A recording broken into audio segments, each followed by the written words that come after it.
عزيزي المشاهد، انت فكرت في الضوء الازرق اللي بيظهر في السماء قبل الزلزال؟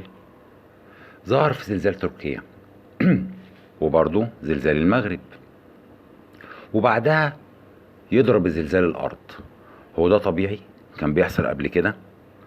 هو العالم الهولندي فرانك بجد يقدر عن طريق الكواكب يتوقع الزلزال، ولا هي اجندة مكتوبة ليه؟ ومن مين؟ وازاي بيحصل ده؟ طب تعالى اكلمك شوية عن مشروع هارب، وهسيبك انت تحكم وتحدد اللي بيحصل. ايه هو هارب؟ ببساطة هو توجيه أشعة راديو عالية التردد بشكل مكثف لطبقات الجو العليا اللي بنسميها ايونوسفير. هتعمل ايه؟ هتعمل زي سخان رهيب يسخن ويشحن الطبقة دي بموجات كهرومغناطيسية بشكل مكثف جدا، يمكن تسليطها على مواقع محددة من الأرض، وهتخترق كل شيء حي وميت. هنا بقى السؤال ده، الكلام ده للخير ولا للشر؟ طب بص يا سيدي، هارب بيعمل ايه؟ واحد، هارب قادر على تعطيل أنظمة الاتصالات الحربية أو التجارية في العالم أجمع وإخراجها عن العمل. اتنين، التحكم بأحوال الطقس على كامل أراضي الكوكب الأرض، فيضانات، زلازل. ايه بتقول ايه يا عم؟ ايوه، بقول زلازل وتصحر إلخ. تلاتة، استخدام تقنية الشعاع الموجه التي تسمح بتدمير أي أهداف من مسافات هائلة، طاقة التدمير أعلى من القنابل النووية. أربعة، استخدام الأشعة غير المرئية بالنسبة للناس، والتي تسبب السرطان وغيره من الأمراض المميتة دون أن يشك البشر في شيء.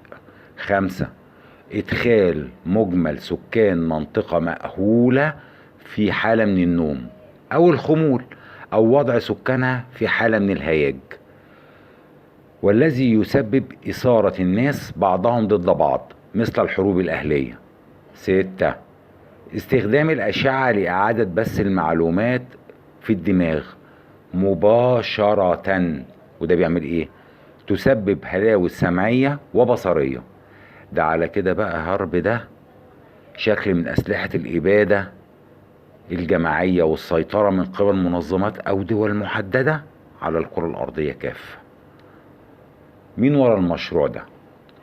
يتم إدارة مشروع هارب من ألاسكا، ويديره ويموله بشكل مشترك سلاح الجو الأمريكي والبحرية الأمريكية، وهو جزء من جيل جديد من الأسلحة المتطورة في إطار مبادرة وزارة الدفاع الأمريكية الاستراتيجية اللي هي حرب النجوم أو حرب الفضاء. الجدير بالذكر إن المشروع ده كان على إيد العالم نيكول تسلا سنة 1991، وتسلا ده يمكن أفرد له فيديو خاص لوحده. هو كان عالم بجد ولا حرامي للأفكار والنظريات والعلوم؟ المهم، وكان يشاع إن المشروع تم إغلاقه سنة 2015، لكن السؤال بجد، لو ده حقيقي كما يزعم العلماء بين مؤيد ومعارض، هو اتقفل بجد ولا لسه بيعمل في الخفاء وبيسيطروا بيه على العالم؟ زلازل، فيضانات، مطر، تصحر، إلخ، زي ما قالت الدكتورة العالمة مايا صبحي في برنامجها مع إبراهيم حجازي. في النهاية بقى، انتوا رأيكم ايه في الكلام ده؟ هو بجد ولا وهم؟ بس قبل ما تقرروا، استنوا لما اعمل حلقة نيكول تسلا ونشوف البلوى ده عامل ايه.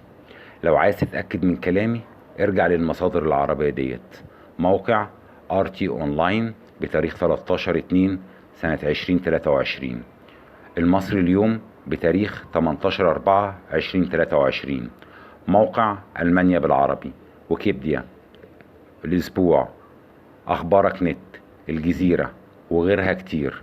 فما بالك بقى لو حطيت المصادر الأجنبية والعلماء المناهضة أو المؤيدة للمشروع ده. فضلا وليس أمرا، انشر الفيديو واعمل اشتراك وفعل الجرس ليصلك منا كل جديد.